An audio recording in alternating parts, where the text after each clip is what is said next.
윤창중 칼럼스랑 TV, 윤칼세 TV는 어떤 스폰서도 없이 국민과 해외 동포 여러분의 자발적 구독료와 도서 구입에 따른 이윤으로 힘들게 운영되고 있습니다.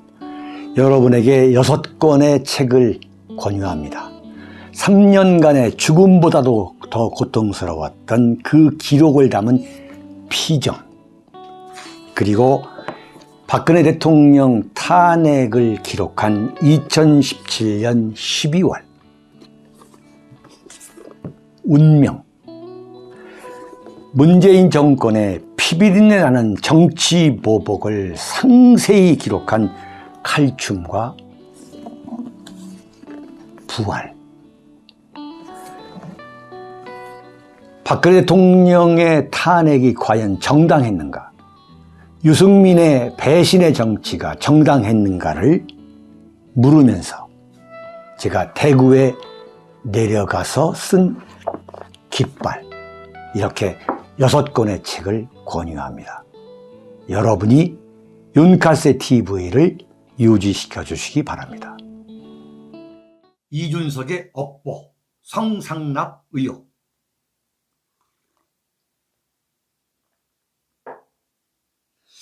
제가 윤석열 대통령에 대해서 이런 분석과 지적을 서슴지 않는 이유는, 이건 윤석열 대통령, 윤석열 정권이 망하라고 하는 게 아니에요. 윤석열 대통령이 이른바 보수 우파에 대한 이 같은 배신을 이어가면서 과연 윤석열 정권이 얼마나 갈 것인가? 윤석열 정권이 과연 성공적인 정권이 될 것인가? 윤석열 정권이 이대로 가면 박근혜 대통령 탄핵을 경험한 우리 보수우파로서 저 악랄한 좌익 종북 반미 반일 세력이 윤석열 정권의 꼬투리를 잡아가지고 무너뜨리지 않을까라고 하는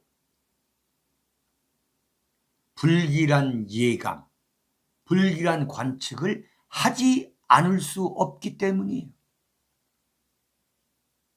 이거야말로 여러분이나 저나 이건 정말 대한민국에 대한 애국심이고 국가관이고, 윤석열 정권에 대해서 증오하다가도 우리가 이 땅을 살아가고 있는 보수주의자로서 정말 가질 수밖에 없는 애정입니다. 애정.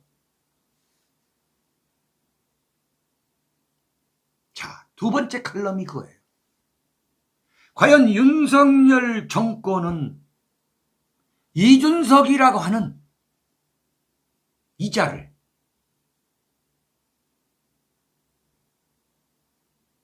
집권당의 얼굴로 유지하는 것이 윤석열 정권의 이른바 정권 안보, 정권 유지에 도움이 되는 일이냐? 아니면 윤석열 정권을 무너뜨리는 결정적인 시한폭탄이 될 것이냐라고 하는 것을 지금 근본적인 의문을 갖기 때문에 또다시 이준석의 문제를 그야말로 구조적이고 입체적으로 짚어보는 거예요.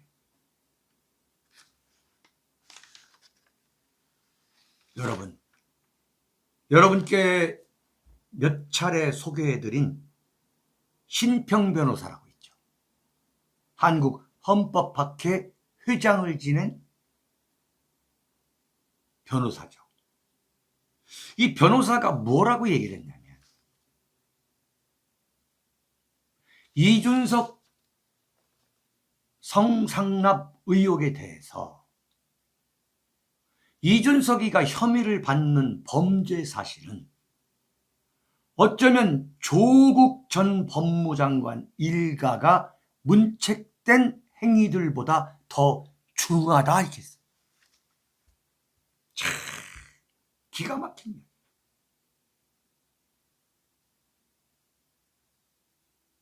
현행 법률에 분명히 성매매가 처벌된다고 규정되었고 이준석이가 저질렀다고 의심을 받는 성상납은 성매매에 뇌물죄가 붙는 더 고약한 범죄 형태일 뿐만 아니라 네? 증거를 인멸하려 했다는 다른 중대한 혐의도 덧씌워져 있다. 이렇게 얘기했어요.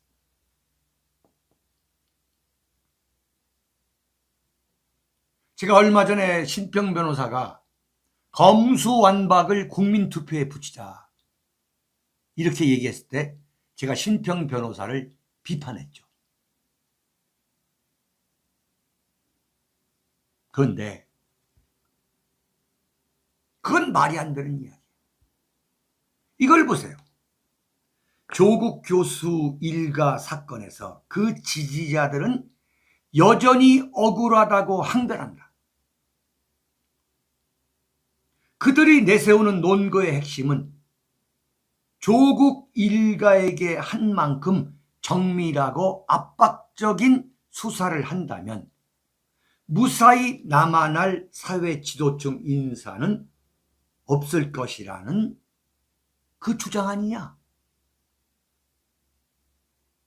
근데 어떻게 이준석에 대한 수사가 진행되고 있는 기미가 전혀 없다 이거야.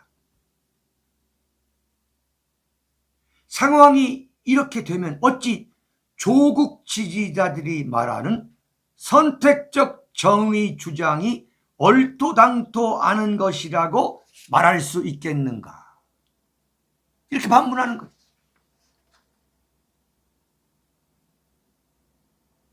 그 지긋지긋한 내로남불의 비난이 이제 국민의힘 측으로 향하게 된다. 정확하게 본 거예요. 정확하게. 이준석은 게르게 처지가 됐다. 게르게.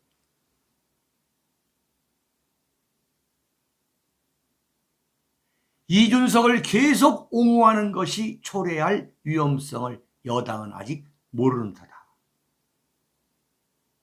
이런 글을 왜 페이스북에 올렸냐면 권성동이가 이준석이 성상납 의혹 사건에 대해서 어떻게 생각하느냐 했더니 개인의 사생활이기 때문에 아는 바가 없다고 그랬어요.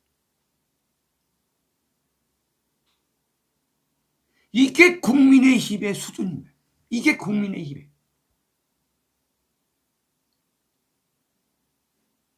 나는 이준석에 대한 감정도 나는 빼고 말하고 싶어요. 자, 이른바 대중영합주의, 그 인기주의, 이미지 정치 때문에 이준석이가 당대표가 됐다고 하자 이거예요. 그러나 대한민국을 이끌어가고 있는 이 집권당이 이준석을 또다시 이른바 집권 세력의 당대표로 내세운다? 여러분 어떻게 생각하세요? 네? 지금 장난을 치는 거냔 말이에요.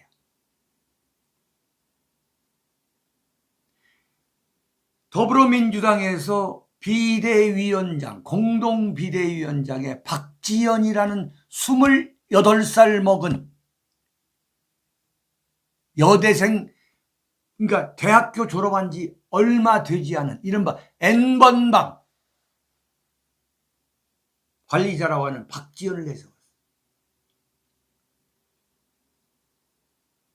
우리가 한번 좀 심각하게 생각해 봐야 돼. 네? 아무리 세상이 가벼운 세상이라 하더라도 이 소위 말하는 찰나적인 감상주의에 빠져 있는 세상이라 하더라도 민주당에서 박지원을 공동 비대위원장으로 내세우고 집권당이라고 하는 국민의힘에서 이준석 같은 그런 철부지를 당대표로 내세운다?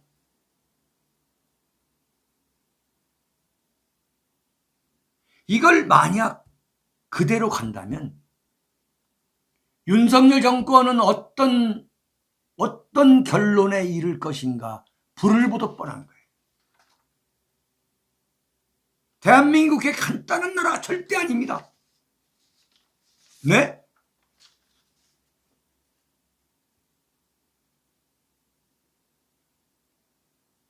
그렇게 간단한 수준의 나라가 아니에요.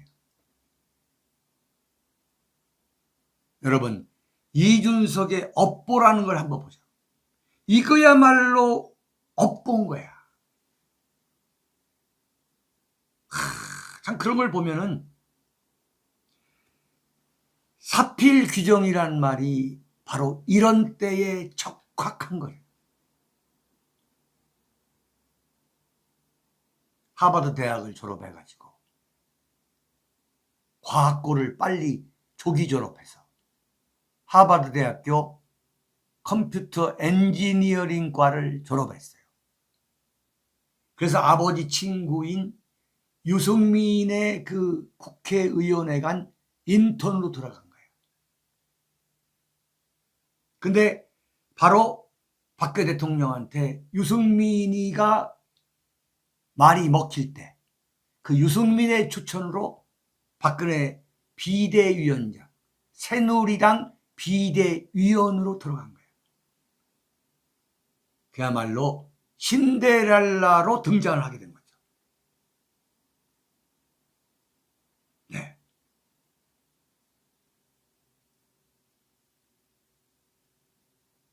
그러면서 박 대통령이 최순실이라고 하는 꼬투리가 잡히니까 가장 먼저 단식 투쟁을 하면서 박 대통령 하야를 주장한 사람이 바로 이준석이에요. 그 이준석이가 그렇게 박 대통령이 코너에 몰리자마자 배신에 가장 먼저 앞장선 이유는 뭐냐? 박 대통령이 4년 3개월 동안 집권하면서 이준석한테 감투를 씌워주지 않고 자신을 소모품으로 쓰고 버렸다고 하는 그 앙심이지, 앙심. 복수기, 그 앙심에 대한 복수국을 펼친 거지. 그래서 김무성, 유승민이랑하고 손을 잡고 나가가지고 바른정당이라고 하는 사이비 정당을 만든 거예요. 거기서 청년 대표 최고위원 자리를 맡았어. 그래가지고 박근혜 대통령을 타도하는데 앞장을 선 거예요. 종편 라디오 방송을 섭렵하면서 말이죠. 네? 그렇게 탄핵의 앞잡이를 섰던 이준석의 그 정체가 밝혀진 게 뭐냐? 알고 보니까 그 박근혜 정권 4년 3개월 동안에 성상납 의혹이라고 하는 그런 이른바 권력의 단물을 빨아먹고 다니는 파렴치한 행동을 지른하고 있었던 거예요.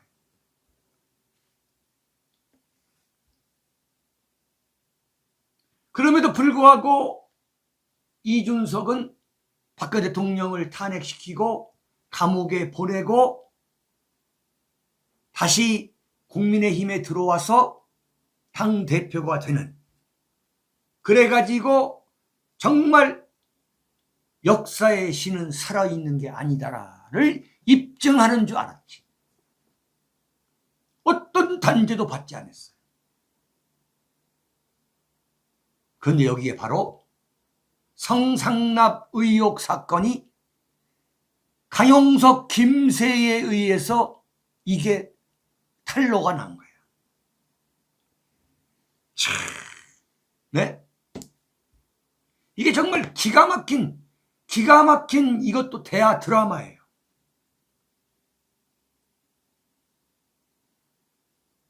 그래서 윤석열을 대통령으로 만들게 되면 이준석이가 제2의 전성시대를 맞이할 거라고 이준석 스스로도 그렇게 환상에 젖어 있었을 거예요.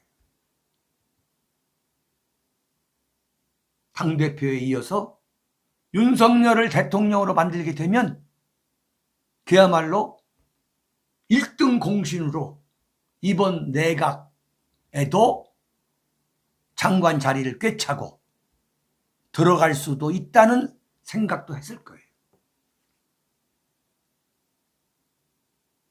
그런데 성상납 의혹이 이준석의 발목을 딱 잡게 된 거예요.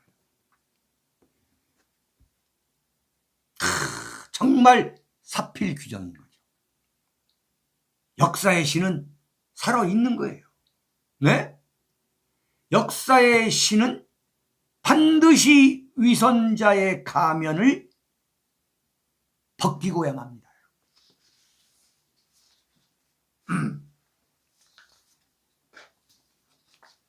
자, 세 번째, 네 번째입니다.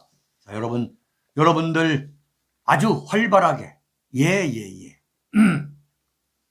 세 번째입니다. 윤석열, 강용석 누가 거짓말했나? 굉장히 중요한 이야기입니다. 지금 뭐냐면은 자, 이거 정확하게 아세요.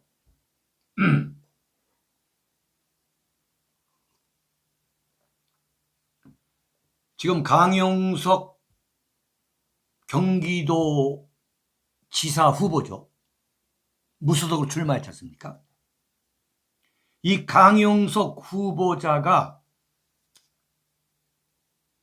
보니까 제가 여러분께 연합뉴스와의 인터뷰를 했는데 그보다 먼저 13일 한국경제하고 인터뷰를 했더라고요. 강용석 후보가. 거기서 뭐라고 얘기했냐면 나도 친윤이다. 윤석열 대통령과는 사법연수원 동기다. 윤 대통령이 당선인 시절인 지난주에 이미 후보로 결정된 마당에 김은혜 의원이 왜 김은혜 후보를 공격하나 함께 잘 싸워야 하지 않겠냐라고 중재 전화를 해왔다. 이게 보니까 이게 한국경제 5월 13일자예요. 중재 전화를 해왔다고 분명히 얘기했어요.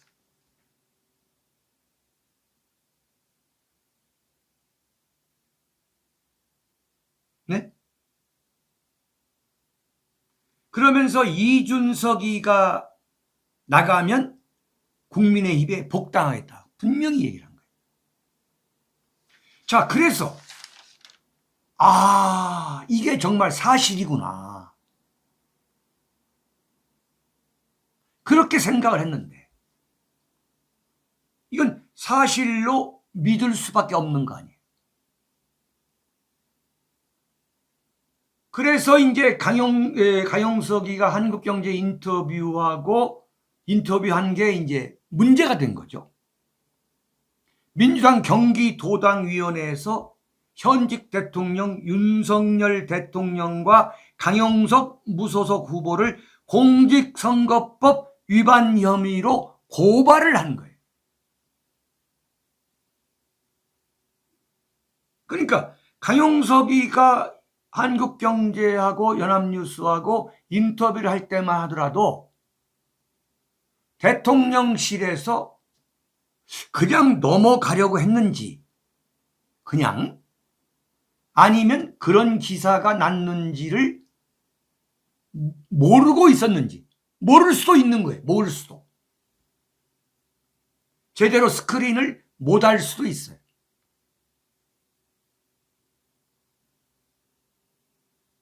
그래서 강용석이가 이런 이야기를 해서 제가 뭐라고 했어요?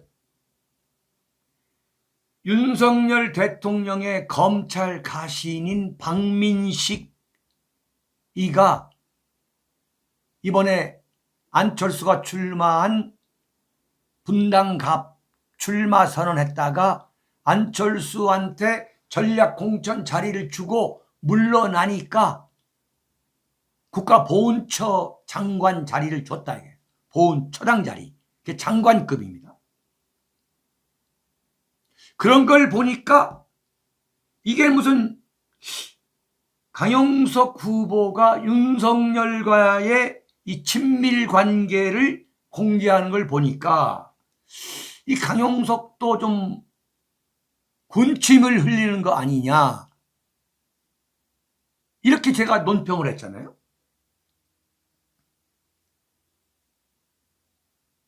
근데 엄청난 반전이 일어난 거예요. 뭐냐? 어제 오후 5시 56분경에 대통령실 대변인실, 강인선 대변인실에서 뭐라고 발표를 했냐면 대통령은 강용석 변호사와 통화한 사실이 없다고 그랬어요.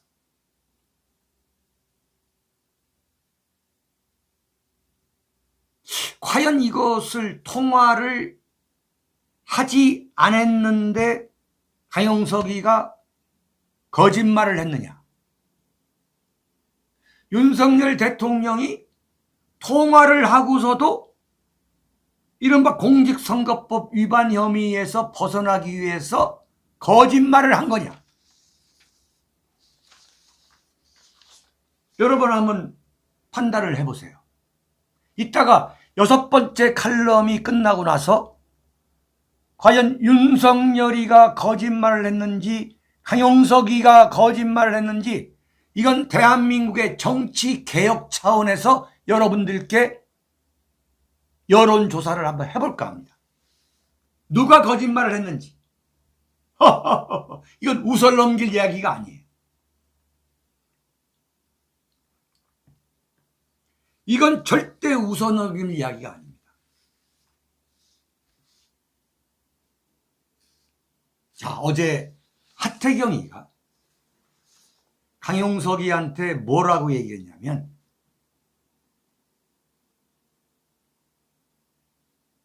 깨끗이 양보하고 이 김은혜한테 그러니까 단일화 후보를 포기하라 그랬어요. 하태경이가. 그리고 강용석이가 완주하면 어쩔 수 없다. 우리 당의 기본적인 입장은 중도 확장, 청년 중도 확장이기 때문에 극단 세력과는 경선을 통해서 단일화하거나 이런 일은 없다고 그랬어요. 강용석을 극단 세력으로 몰았구만.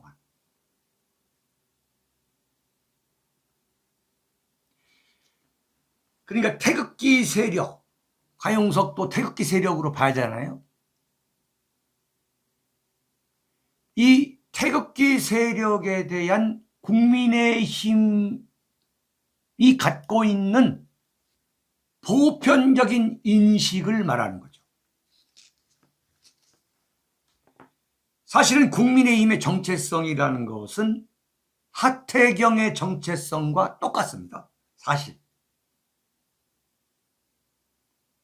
국민의힘의 정체성은 하태경의 정체성과 똑같아요. 하태경도 봉하마을 가가지고 제2의 노무현 되겠다고 그랬고 윤석열 대통령도 후보 시절에 거의 똑같은 취지의 발언을 했고 하태경도 김대중한테 김대중 정신 햇볕 정책으로 한반도의 평화가 유지됐다라고 그런 잠꼬대 같은 소리를 하게 된 것도 한 것도 하태경이고 사실은 윤석열 대통령과 하태경의 정체성은 이건 거의 100% 싱크로나이즈 율이다. 나는 이렇게 봐요. 네. 하태경을 보면서 이거다. 그런 생각을 해봤습니다. 하태경을 보면서. 네.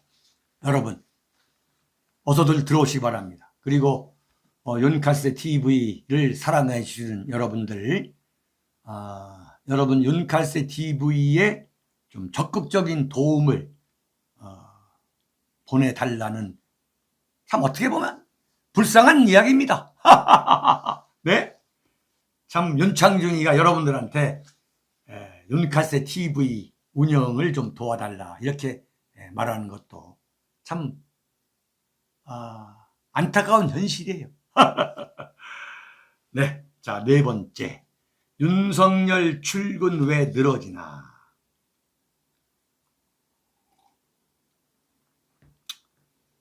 여러분들, 윤카세 TV 시청자 여러분들 기억하실 거예요. 윤석열 대통령 후보 때에 작년 6월 29일 정계 입문 선언을 하고서, 네?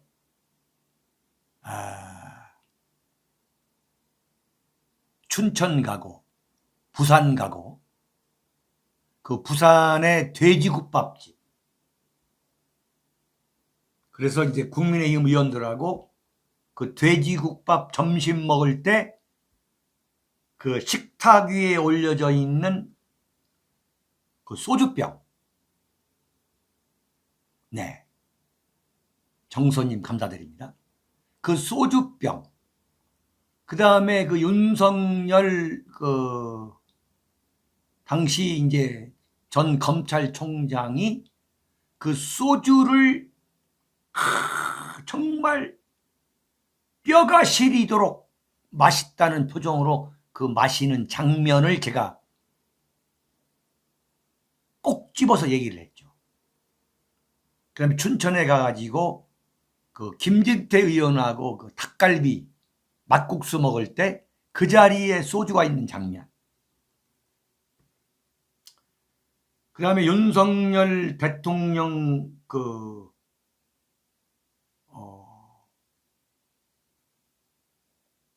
후보 되기 전이죠.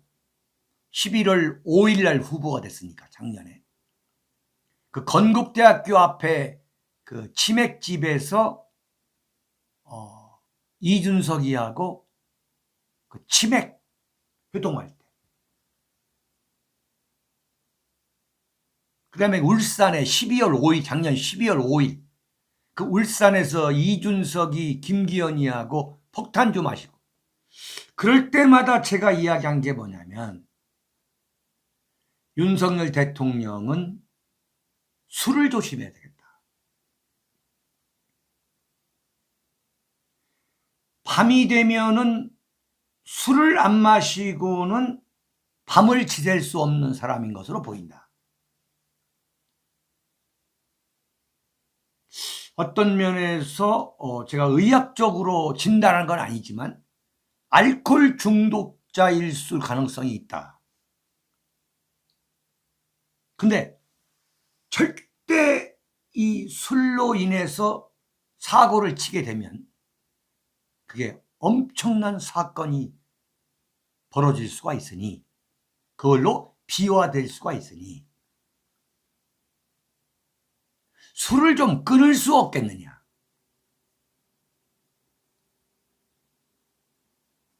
그런 이야기를 했죠. 제가 사실 윤석열 후보에 대해서 제 눈에 탁 하고 들어오지만은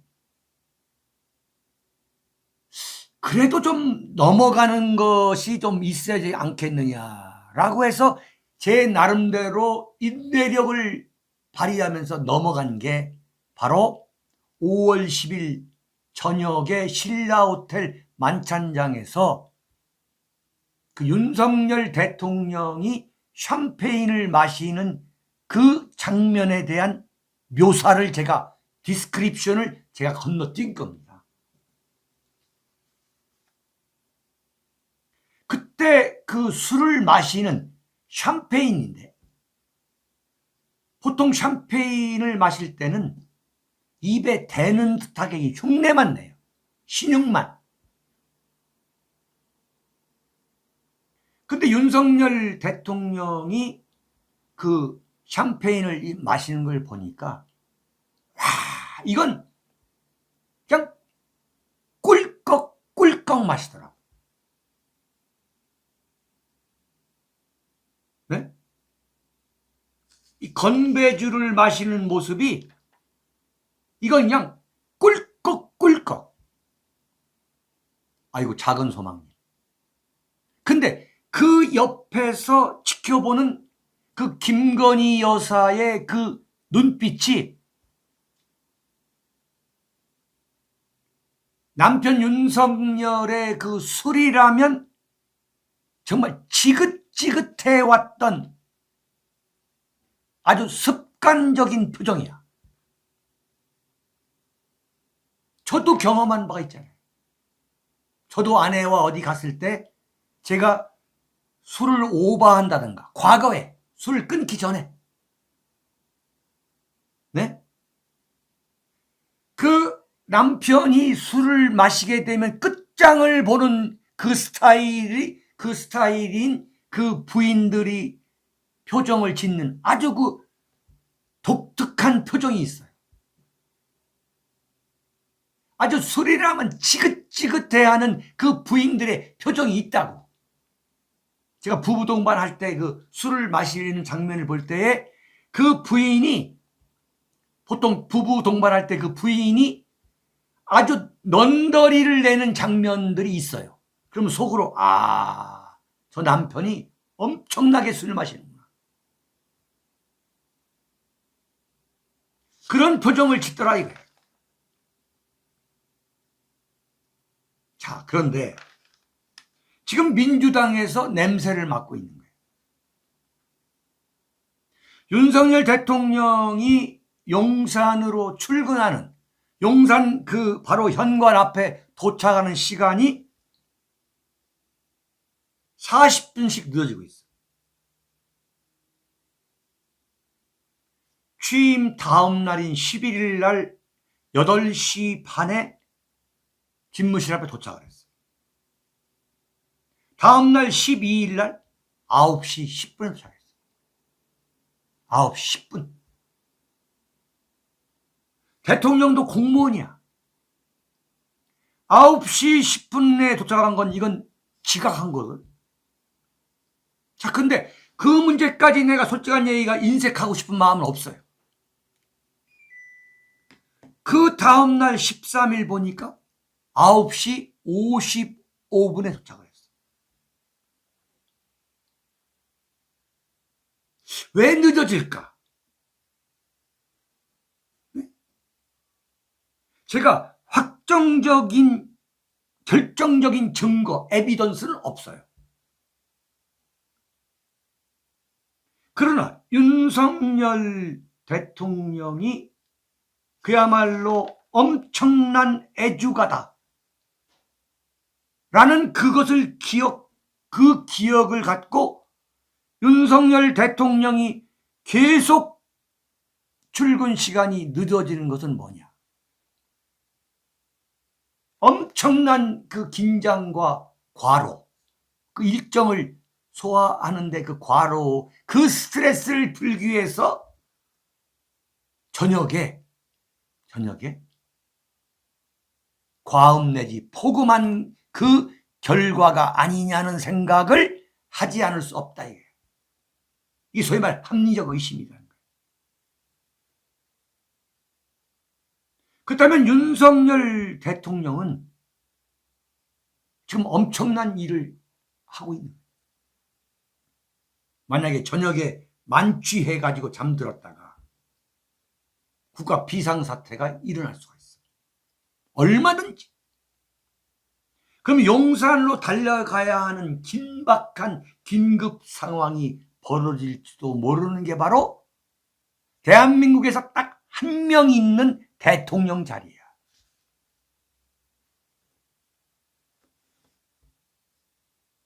나는 진정한 충고를 하고 싶어요. 지금 윤석열 대통령의 출근 시간이 늦어지는 이유가 반드시 전날 저녁에 과음이나 폭음의 결과라고 내가 단정적으로 이야기할 수는 없어요, 여러분께. 그러나 소위 말하는 40년 정치부 기자의 촉으로 볼 때는 이건 분명히 영향을 주고 있다. 그리고 일국의 최고 대통령이 최고위 공무원이야. 이명박 대통령처럼 새벽 6시에 청와대에 출근하는 것은 안 돼. 그렇지만 공무원 출근 시간인 9시를 넘기는 것도 이건 직무유기야. 이건 직무태만이야. 근무태만이야.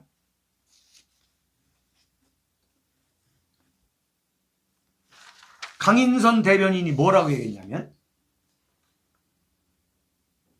왜 출근 시간에 지각을 하느냐라고 민주당에서 시비를 거니까 어불성설이다. 어불성설이다. 대통령의 업무는 24시간 중단되지 않는다. 출퇴근 개념 자체가 없다고 그랬어. 이건 말도 안 되는 변명이야. 말이 안 돼. 제가 분명히 말씀드렸습니다만, 김건희 여사가 용산 집무실에 들어가서 그 국방부 청사 한 층의 일부 공간을 거주지로 쓰게 되면 모든 문제가 해결되는 거예요. 지금 좌파에서 전형적인 낙인을 찍습니다. 이른바 게으른 대통령 이미지. 박 대통령이 세월호 7시간 반 동안에 관저에 있었다.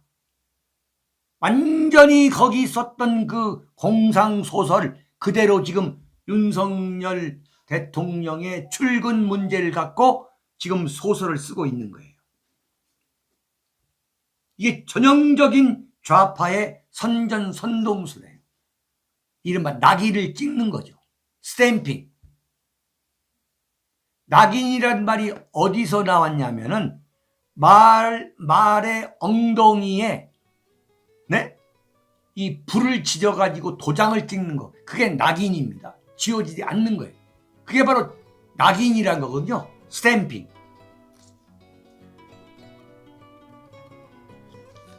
정말 이것은 진정한 충고입니다.